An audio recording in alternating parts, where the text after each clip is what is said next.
Voilà, on est le 22 avril. Alors cette année, c'est une excellente année pour tout ce qui est olivier là, hein. Bon, celui-là, il me donne quasiment tous les ans, mais à peu près tous les oliviers sont blindés cette année. Alors, on va faire un petit tour pour voir les arbres fruitiers cette année. Alors, la fleur d'oranger, pour ceux qui ont eu l'occasion de sentir ça, c'est merveilleux l'odeur qu'il y a ici, hein. Dommage qu'il n'y ait pas encore de système pour partager ça. Euh, Il y a tellement, tellement de fleurs et de fruits qu'il va sûrement falloir que j'en élimine quelques-uns, sinon les fruits vont être un petit peu petits. Voilà, voilà un pêcher. Je sais pas quel type de pêcher, ça doit être peut-être un pêcher de vigne. Je ne sais pas trop. Euh, Ça ne ressemble pas beaucoup.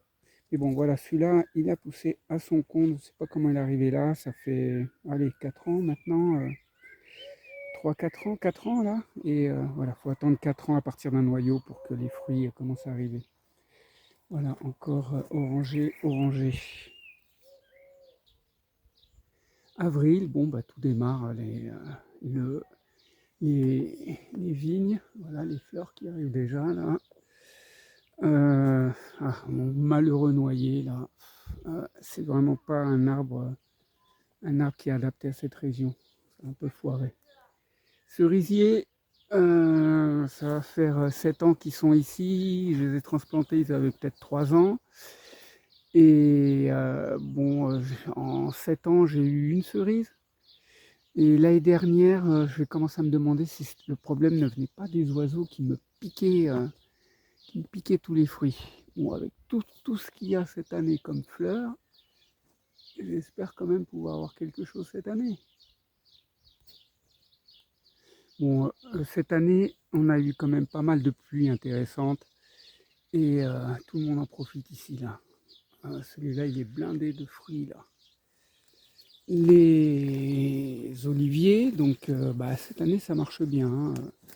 En 7 ans, c'est la huitième année là, mais en 7 ans, j'ai eu une bonne année de fructification.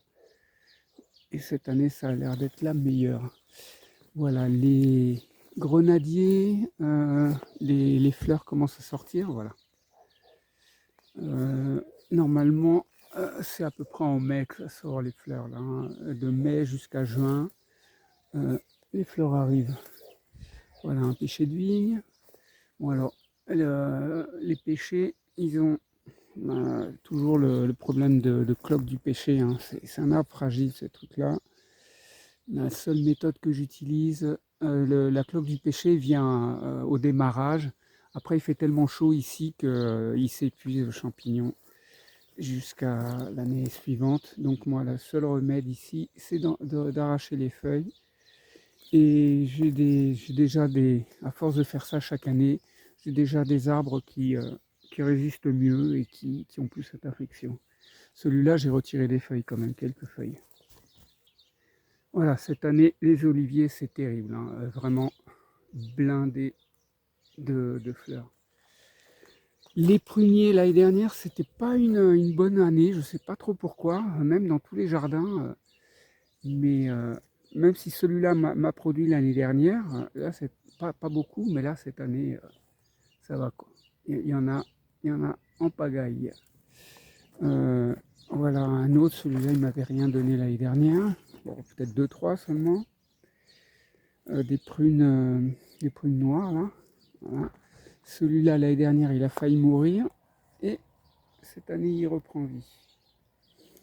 Bon, voilà, j'étais un petit peu en retard, mais je suis en train de j'ai fini de transplanter des oignons. J'ai dû, ce week-end, j'ai dû en transplanter près de 1500, hein. Voilà les haricots. Bon, je les ai plantés là parce que l'année dernière, j'avais fait du sorgho. Et l'idée, c'était de les mettre là, c'était qu'ils poussent sur le sorgho. Bon, j'ai rajouté quand même de la canne là. Bon, ce que j'ai fait aussi là, j'ai la première ligne haricot, j'ai quand même semé du maïs brun. Et puis derrière aussi, j'ai deux lignes d'irrigation derrière. Voilà. du maïs brun ici. Ah, je voulais vous montrer quelque chose là. Je travaille pas le sol et j'ai pas vraiment les moyens pour amener du fertilisant. Donc voilà le fertilisant, je viens de débroussailler tout ça. J'ai mis ça là-dessus, ça va composter un petit peu, en tout cas ça protège le sol, ça garde l'humidité. Et voilà, j'ai écarté pour semer mes graines de maïs brun. Voilà, on va voir ce que ça va donner. L'année dernière, j'avais déjà fait du maïs ici, hein. Mais bon, tout dépend de la fertilité. Mais le maïs, le sol est assez compactable ici, c'est de l'argile lourde. Mais ça pousse et ça me produit. J'ai déjà fait ça, hein, de planter 2 années de suite du maïs. Le truc, c'est que pour régénérer le sol, en hiver, je continue d'irriguer un petit peu, de manière à ce qu'il y ait pas mal de mauvaises herbes qui poussent et que le sol soit toujours en vie, avec plein de vie dedans, qui me fertilise naturellement. Voilà ici encore une planche d'oignons, des oignons blancs. Il faudrait que je couvre encore la dernière partie. Et voilà comment je fais les oignons chaque année, hein. Ils traversent le paillage que je mets. En fait, le paillage, c'est un terrain que j'ai défriché. Et comme il n'était pas porteur de graines, il était bien sec, je l'ai récupéré et je tapisse. Bon, sinon, au niveau mauvaises herbes, je suis encore en train de désherber là. Là, je pense quand même me remettre encore cette année du maïs là. Voilà, avec les pluies qu'on a reçues, c'est la jungle. Voilà le paquet de travail que j'ai ici. Toutes les mauvaises herbes, toutes les mauvaises herbes. Bon, en fin de compte, moi, les herbes, elles me fertilisent le sol et, elles me servent aussi de. Après, ça composte, hein. Je mets ça au sol et ça composte. Voilà les pistachiers, ils démarrent. Est-ce que j'ai un bon zoom là? Voilà, il commence à démarrer. J'ai 2 variétés de pêchers sur cette ligne-là. Celui-là, il est un petit peu tardif. Celui-là aussi. Et le pêcher, ça donne chaque année, hein. Il n'y a pas de problème, hein. Voilà un pommier qui commence à débourrer. Voilà encore un pêcher un peu tardif. Les oliviers, là, presque tous me donnent des olives cette année. Alors qu'il y en a en 7 ans, ils m'ont rien donné du tout. Les figuiers, peut-être qu'on peut voir, il peut donner 2 fois par an le figuier. On appelle ça les brevas, les premières qui arrivent ici, dans le sud-est espagnol.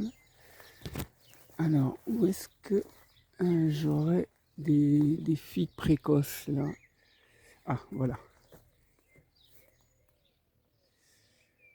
Les artichauts, j'en ai mangé 2 là. On commence à être un petit peu en retard. Normalement, ça se récolte en février. Comme j'avais oublié d'arroser en automne dernier, ils sont en retard. Bon, voilà.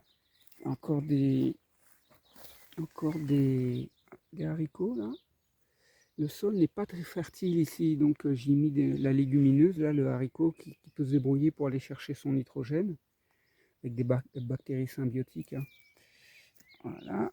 Le fenouil, c'est généreux, hein. Planté il y a 2 ans et il continue à me produire. Je viens récolter régulièrement. Un petit tour là. Hop, les figuiers.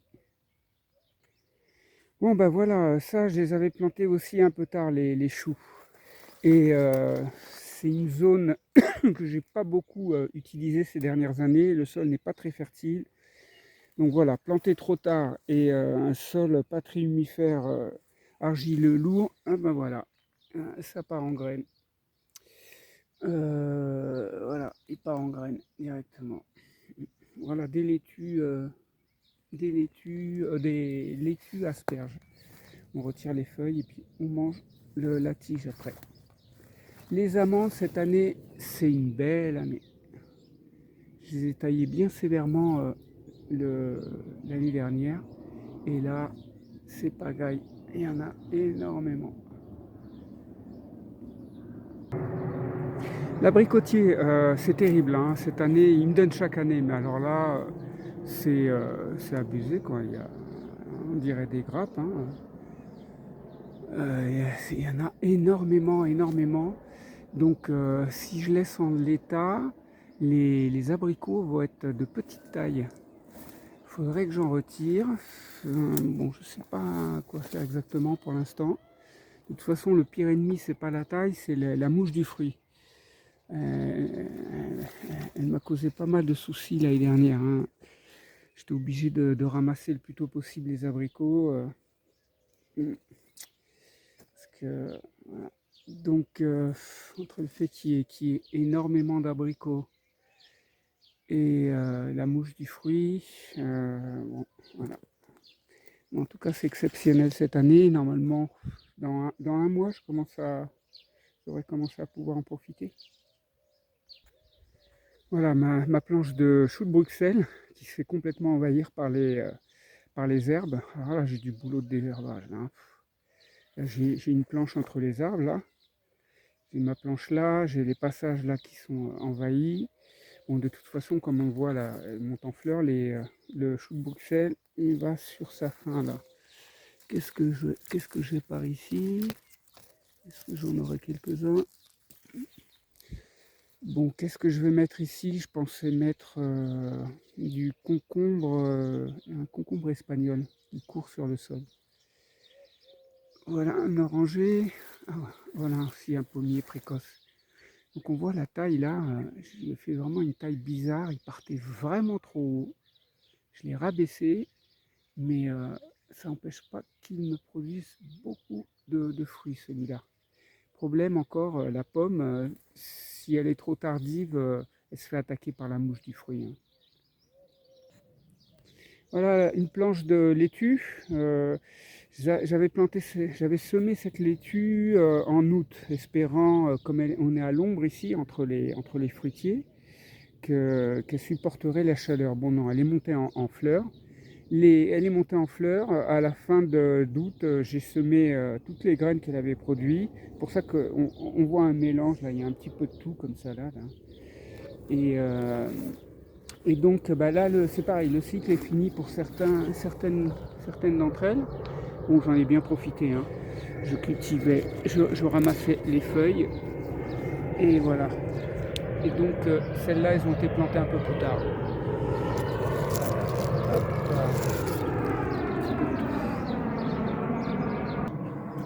voilà un oranger, l'année dernière, il m'a rien donné. Il m'en a donné peut-être 2-3. Et cette année, voilà, quand on taille pas un arbre fruitier, une année, il va nous donner beaucoup. L'année suivante, plus rien. Il y a vraiment une super odeur là. Bon, le truc, c'est que je suis attaqué par les moustiques là. Il y a plein de moustiques. Il y a plein d'humidité, donc voilà une planche de culture là complètement envahie. Bon, tout ça, ça prouve quand même que le sol, il s'est régénéré avec toutes les plantes là, toutes les mauvaises herbes.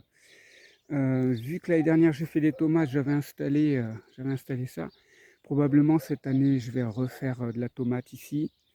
Je pensais faire du concombre, mais j'ai trouvé une autre place pour le concombre. Le concombre, il est là. J'ai transplanté il y a une semaine. Et bon, les soirées, voilà, les premières fleurs. En soirée, il doit faire 10 degrés ici, en fin de nuit. Mais bon, on le voit que ça va, ça dérange pas trop le concombre. Ici, une planche, j'avais semé des épinards qui partent, ça y est, ils ont fini leur cycle. J'ai aussi quelques blettes. Et voilà. Donc j'ai planté en plusieurs fois les épinards, donc il y en a encore que je peux récolter. Ici l'année dernière j'ai planté du maïs sur cette zone là. Là devant c'était des oignons. J'ai refait du maïs cette année, là, sur la même planche. Voilà, les fèves, on arrive à la fin de la saison là. Bon, j'arrive encore à récolter quelques fèves. On les aime fraîches, les fèves ici là. On les mange comme ça crus, c'est très sucré. C'est très sucré. Bon, vu que le cycle il commence à arriver à sa fin, là, il fait plus de fleurs là. Donc je vais récolter encore quelques fèves. Mais sinon là, elles commencent à grossir les fèves et à se durcir. Donc elles vont être pour conserver et pour cuire. Bon, ici j'ai quelqu'un qui vient m'attaquer mes fèves, je sais pas trop ce que c'est. Je pensais que c'était des rats, mais c'est vraiment dans cette zone-là là, que j'ai une attaque là, ici. Voilà, les fèves. Et le débroussaillage que j'ai à faire un peu partout là. Voilà encore une planche de culture là. Petits pois, semés en hiver. Hein. Et je viens de transplanter aussi des oignons. Bon, c'est un peu le bazar, on voit pas, mais il y a vraiment des oignons. Hein. Voilà, je plante en général 4 oignons, 4 petits plants autour de l'irrigation là.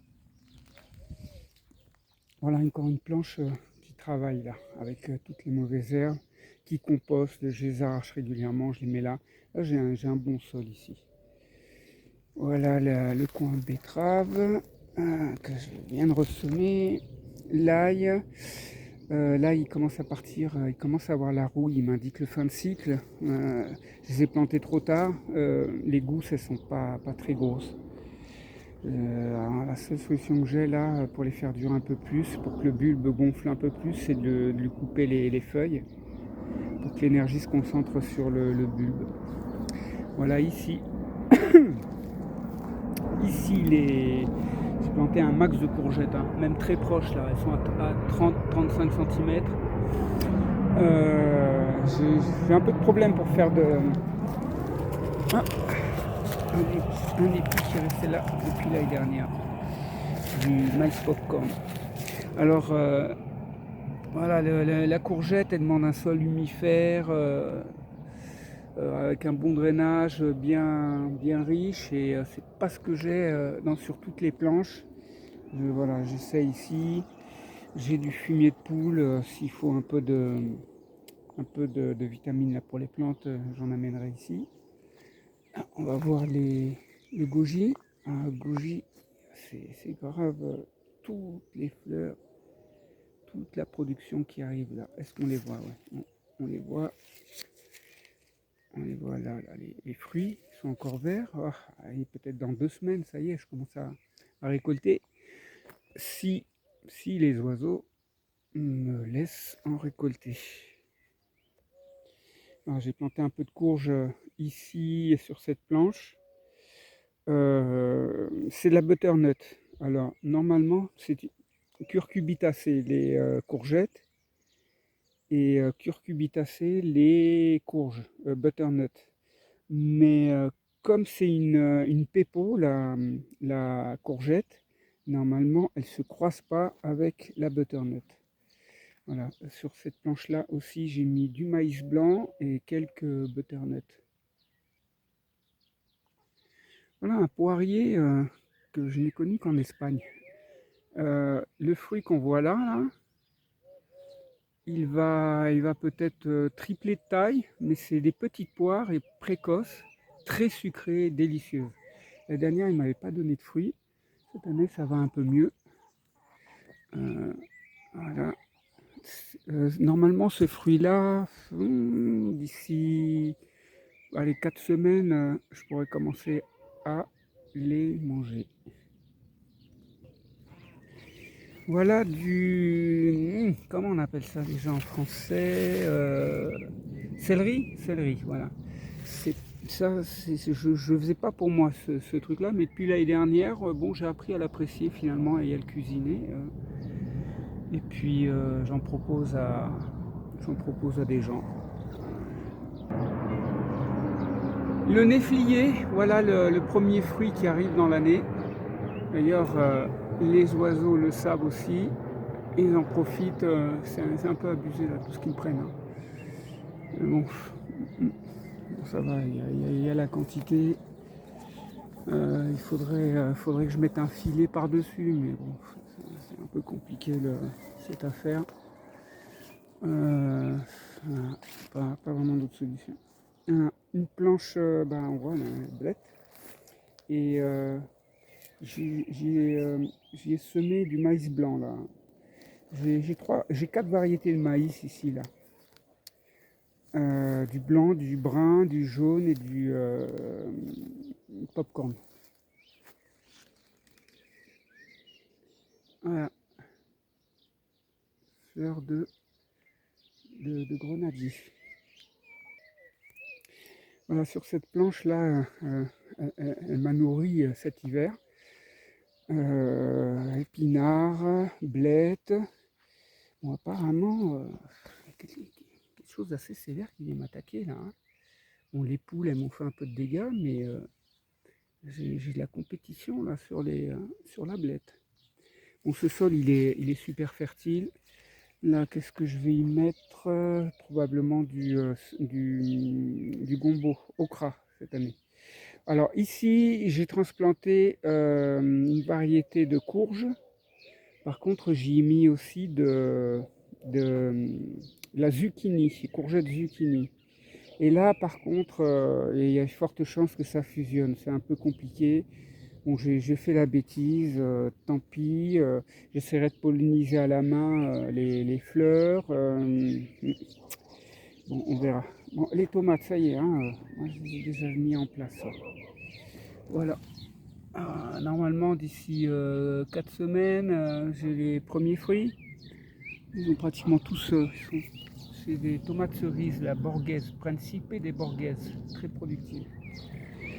Donc les poireaux finissent la saison là. Ici, pour amender, ce que j'ai fait, j'ai ramené beaucoup de feuilles mortes. Elle s'est fait digérer et on voit que la terre elle est grumeleuse. Je pense que la fertilité est intéressante ici encore. Voilà, donc ça c'est ma courge et là c'est ma courgette Pepo. Et ça je pense que c'est une courge Pepo aussi là. Plaque minier, le kaki, alors lui il est généreux, chaque année il produit énormément. Là on voit les fleurs qui arrivent là. On les voit là, hein. Donc lui il s'élève bien haut déjà là. Il donne en pagaille. Bon, là où je suis un peu déçu là, c'est sur mes palmiers à date là. Et quand je les ai achetés, ils devaient avoir 4-5 ans. Là, on voit la taille, il est assez balèze. Mais il m'a jamais donné de fruits pour l'instant là. On a un autre. Non, rien du tout. Orange sanguine. Il m'a en 6 ans, il m'a pas donné beaucoup de fruits, mais là, a priori, il est bien parti cette année. Les mandariniers, c'est délicat. Alors, je suis un peu étonné là. Celui-là, il est très en retard pour donner les fleurs. Mais bon, des petites mandarines délicieuses, sans pépins. Voilà. Le citronnier, il m'a donné énormément l'année dernière. Et cette année, ça a l'air d'être le même cas. Bon, je suis dans une zone des citrus, là, ça sent super bon. Voilà, on finit par le néflier. Voilà un petit extra, je suis dans ma serre là, donc quelques plants ici là. Donc là, on a le kiwano. J'en fais pas beaucoup parce que de toute façon, c'est pas extrêmement intéressant ce fruit. Voilà mes aubergines. J'ai fait ça de mes graines, hein, et un peu tard, hein. Melon cantaloupe et au fond là-bas pastèque. Bon, je fais pas énormément de pastèques, hein. Par contre des melons cantaloupe, oui, en plusieurs séries d'ailleurs. Poivron chocolat, piment piment long. Là-bas j'ai du basilic pourpre et citron. Voilà les plants de gombo là, d'okra. Et on commence déjà à voir les fleurs arriver là. Allez, fais-moi un bon zoom là. Voilà. Donc ici j'ai des fleurs là. Zinnia ici et là du calendula. Ouais, plus le nom en français. Voilà, ici, tomate, la poivron chocolat, cantaloupe. Cantaloupe. Bon, ben voilà pour la serre. Hein. Ma tomate d'hiver, là, le plant de tomate d'hiver. Est-ce qu'il y a... Ah oui, à l'extérieur, j'ai quand même pas mal de trucs encore, là. Est-ce que je vais pouvoir sortir? Voilà, la dernière série de laitues que j'ai transplantées. Ça n'a pas bien marché, je ne sais pas pourquoi, ça n'a pas fonctionné ici. Voilà. Les tomates prêtes à être transplantées. Bon, elles sont en extérieur là, hein, pour les habituer un petit peu aux températures. Voilà la future série de choux de Bruxelles. Oignons blancs, poireaux, oignons rouges, poireaux. J'ai pas mal de poireaux à transplanter là. Je suis assez en retard avec ça. Donc ça, je vais donner à un voisin aussi. C'est encore du poireau. Mais bon, faut les sortir de là. J'ai juste fini avec les oignons. Maintenant, j'ai tous les poireaux à faire là. Ah, et ici, bon, encore des tomates des Andes ici, là. Tomates des Andes. Alors, ce que je fais ici, quand mes cultures restent trop longtemps en pot, la terre s'épuise en nutriments et elles ont tendance à devenir jaunes. Alors c'est hyper simple ce qu'il y a à faire. Mon urine, je la garde. L'urine, elle est riche en azote et surtout en phosphore. Et souvent, quand ça devient jaune comme ça, c'est un problème de phosphore. Donc, j'urine, je mélange à 20% d'urine, 20% d'urine, et puis j'arrose et très rapidement, ils reprennent une bonne tête. Hein. Donc voilà pour le petit truc pour les semis quand ils restent trop longtemps en pot comme ça, pour les redynamiser. Qu'est-ce que c'est comme tomate? Est-ce que j'ai mis mon étiquette? Ça doit être tomate des Andes encore là. Et là, encore une borghese, une deuxième série. Voilà, encore des tomates. Et là, qu'est-ce que c'est comme tomate? Tomate marmande ici. Et tomate cerise ici.